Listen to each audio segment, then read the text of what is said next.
Hi everyone, I'm out in the greenhouse this morning. I am planting the first seeds of the season. And yeah, I know it's early, but as you remember, yesterday I had all those pea seeds that had germinated in the paper towel, so I had to get them into some seed starting mix and get them started.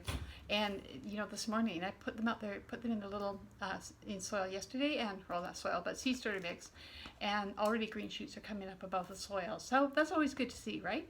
So I just thought I'd come out in the greenhouse and kind of show you, just don't pardon the mess. There's lots of mess in the greenhouse. It becomes the storage area for all those things, those little garden decor items, right? So anyway, just taking a look here, I'm going to start thinking about planting a lot of the seeds I talked about, like some of the woody herbs. So I've got my plant labels in my pots. I have actually pre-moistened all the seed starter mix.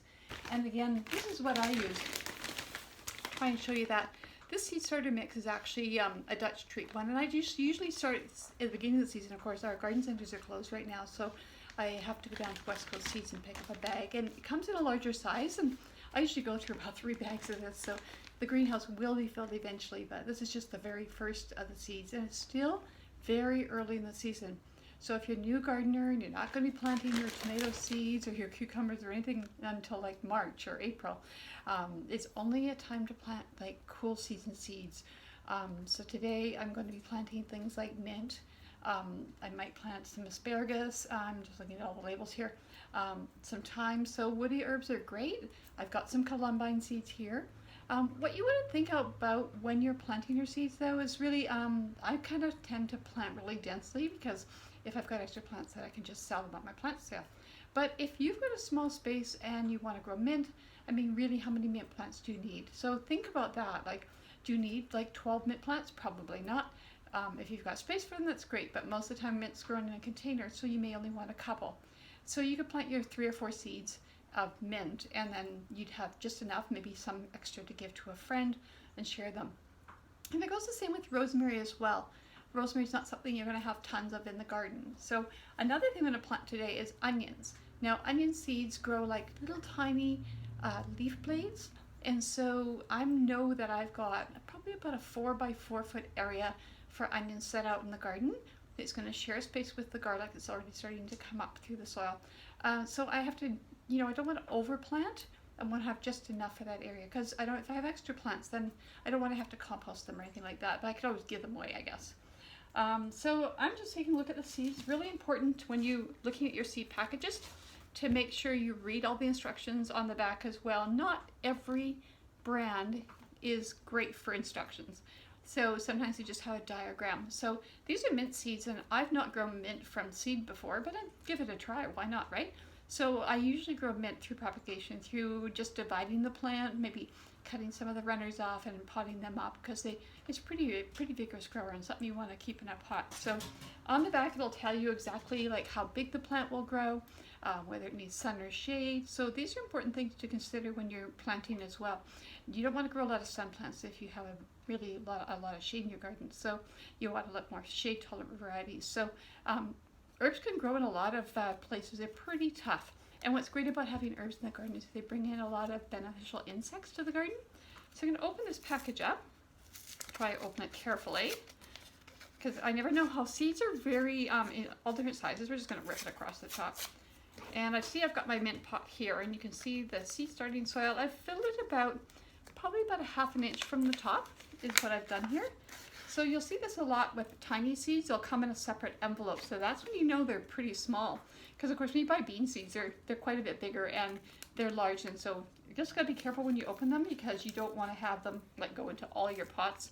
When you're doing this, if you've not done this before, you might want to take out 1 4-inch pot at a time and put it aside before you plant, so you're not spilling seeds into the other pots next to it. And that's what I usually do too. But for the purpose of the video, and I always just put a few seeds. Now, wow, there is hardly any seeds there. Look how tiny they are. They're just tiny. There's probably half a dozen, maybe 6 or 7 seeds on my hair. I'm just trying to see. They look like a grain of pepper.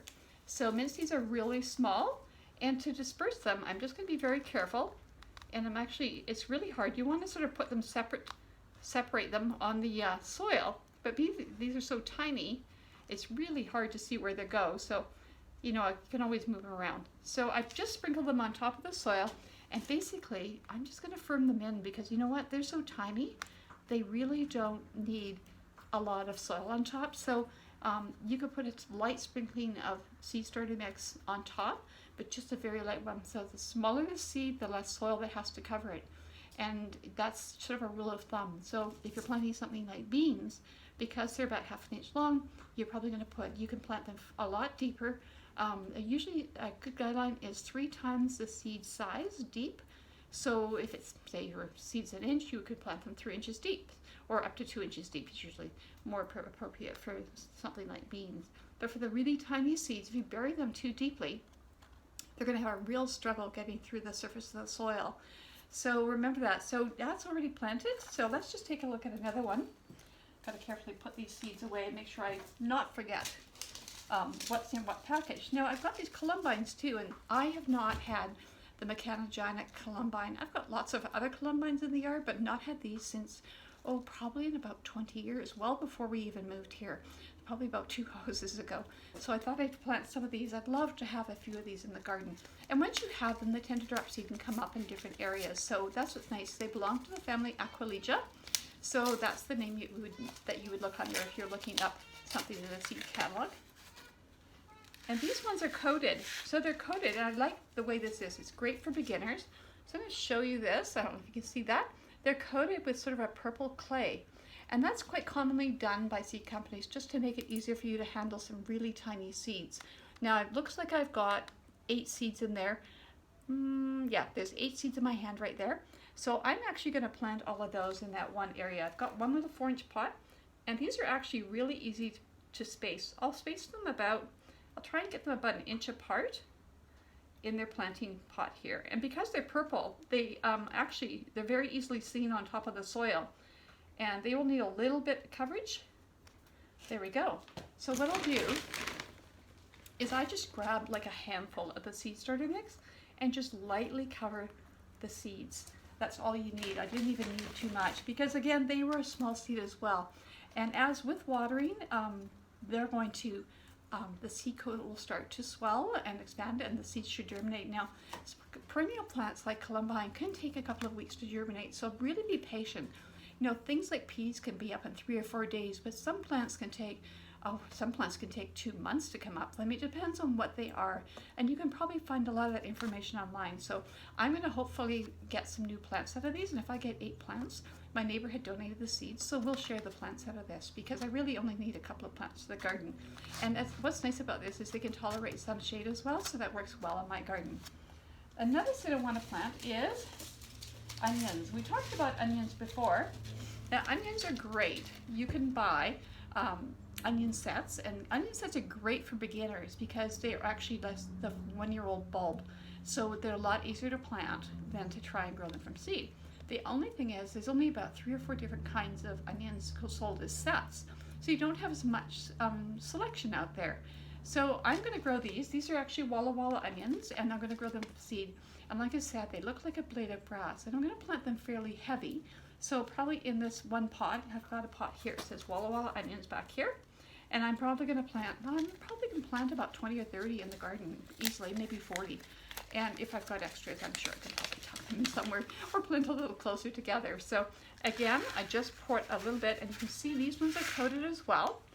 So they've made it, because onions are normally quite small, but they're black. So this is really great because it does allow you to see what you're planting. So I'm going to plant quite a few in here. And the closer you plant together, the harder it is that you're going to have to, once you want to tease them out, it is going to be a little bit more of a challenge. So you could plant them in 2 different pots if you wanted to. That's easy enough to do. And if you plant them a little further apart, of course, it's going to be easier to separate them when it comes to planting time. So I'm just going to do that one pot now. It looks like I've got about a dozen in there. And I'm going to put a few more in there to go. It looks like I've got about, I don't know, about 15 into this pot. So hopefully I can show you that in a minute.